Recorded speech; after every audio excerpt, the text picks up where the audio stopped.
بعد فاعوذ باللہ من الشیطان الرجیم بسم اللہ الرحمن الرحیم والذین یؤذون اللہ ورسولہ لعنہم اللہ فی الدنیا والآخرہ وأعد لهم عذابا علیما۔ صدق اللہ العلی العظیم۔ نہایت ہی قابل احترام عالی شان مرکزی جامع مسجد کے امام و خطیب حضرت مولانا محمد سلطان صاحب نقشبندی مجددی اور دیگر حضرات علماء کرام، سیاسی سماجی کارکنان، قائدین، صحافی برادری اور حکومت کی طرف سے عوامی احوال سے باخبر رکھنے کے لیے متعین عملہ کے افراد، اس وقت جس غرض سے ہم یہاں جمع ہوئے ہیں، 2 دن سے جب سے یہ واقعہ ہم نے سنا ہے، اس واقعے کے سننے کے بعد دل یقیناً بے چین ہے، اور میں نے انفرادی سطح پر اس پر اپنا بیان درج کرانے میں میرے احساسات اور جذبات نے مجھے مجبور کیا۔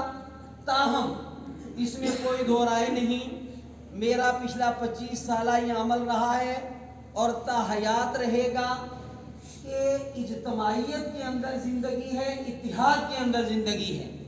یوں ہی کل میں نے حضرت مولانا سلطان صاحب اور دیگر علماء کا پیغام سنا تو میں نے فوراً رابطہ کیا اور اپنی ٹیم کے ساتھ اپنی سعادت سمجھ کر، اپنے ایمان کا تقاضا سمجھ کر یہاں حاضری کا جو ہے فوراً نظام بنایا۔ میں آپ سے یہ عرض کروں کہ مشورہ ہی دینا ہے اس وقت، باقی باتیں تو بعد میں ہوں گی۔ میں ایک واقعہ سناؤں گا اس سلسلے میں، اور میں ہر اللہ تعالیٰ کے کرم سے ہر مجلس کے آداب کی رعایت رکھ کر گفتگو کرتا ہوں۔ جس مقصد کے لیے مجلس بلائی جائے، اس مجلس کے مقصد کو ذرا برابر بھی نقصان کرنا یہ بددیانتی ہے، یہ خیانت ہے، یہ جہالت ہے، یہ سفاہت ہے، یہ حماقت ہے۔ ایک واقعہ میں سب سے آپ کو سناؤں گا کہ ہمارے غیر منقسم ہندوستان کا زمانہ تھا اور ختم نبوت کا مسئلہ اس وقت بر صغیر ہند و پاک میں اپنے عروج پر تھا۔ تو ایک بہت بڑے عالم دین ہندوستان کے، جن کا ہماری ریاست سے تعلق تھا، بہاولپور کے اندر ایک مقدمہ چلا کہ ایک نکاح کا معاملہ تھا، مرزئی کا اور مسلمان کا۔ تو ان عالم دین کو خط لکھا کہ آپ آ کر ختم نبوت کے وکالت کے لیے عدالت کے اندر حاضر ہوں۔ تو وہ لکھتے ہیں کہ مجھے بواسیری مرض کا ابتلا تھا اور میں مصروف بھی تھا، لیکن میں نے اپنی سعادت سمجھ کر فوراً میں وہاں جو ہے وہ بہاولپور حاضر ہوا، اور بہاولپور کی عدالت میں یہ مقدمہ پیش ہونا تھا۔ وہاں ان کے بہت بڑی تعداد میں بالواسطہ اور بلا فاصلہ تلامذہ تھے۔ تو فرمایا کہ ان تلامذہ نے ان کے استقبال میں، یہ مقدمہ شروع ہونے سے پہلے ایک استقبالیہ اجلاس منعقد کیا اور صفا سے عقیدت پیش کیا اور ان کو خراج تحسین پیش کیا۔ اور ہوتا ہے، آپ مجالس کا طریقہ جانتے ہیں کہ اس استقبالیہ جو ہے وہ خطاب کے بعد ان کو دعوت دی گئی۔ تو انہوں نے کہا کہ میرے متعلق یہاں بہت کچھ کہا گیا، لیکن سچی بات یہ ہے کہ علماء، مشائخ، امت المسلمین، اگر ہم ختم نبوت کا تحفظ نہ کر سکیں تو پھر ہم سے گلی کا کتا لینا۔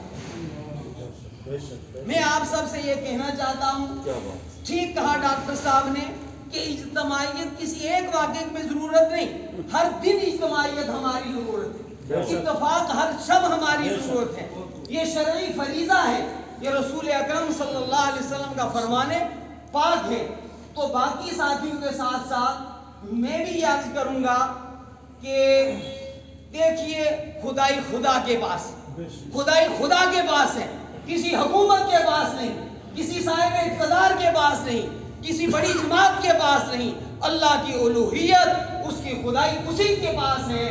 ہم رحمت دو عالم جناب محمد رسول اللہ صلی اللہ علیہ وسلم کی جو ہے وہ حرمت پر جان قربان کرنا، یہ ہمارا ایمان ہے۔ بلا خوف الامت لائن، لہذا حضرت مولانا سلطان صاحب تجربے کار ہیں، اللہ تعالیٰ نے ایک بڑا منصب بھی ان کو دیا ہے، یہاں کے علماء کے یہ سرکردہ ہیں، جو فیصلہ یہ لیں آئین کے اندر رہتے ہوئے، دستور کے اندر رہتے ہوئے، اور یہ تو ہمیں کوئی سکھائے ہی نہیں، ساری دنیا کو پیغمبر امن نے امن سکھایا ہے، اور جو دنیا کے اندر گندگی پھیلا رہے ہیں، جو ملک کے امن کو تباہ و برباد کر رہے ہیں، وہ ہمیں درس دیں کہ جناب آپ امن کا خیال رکھنا۔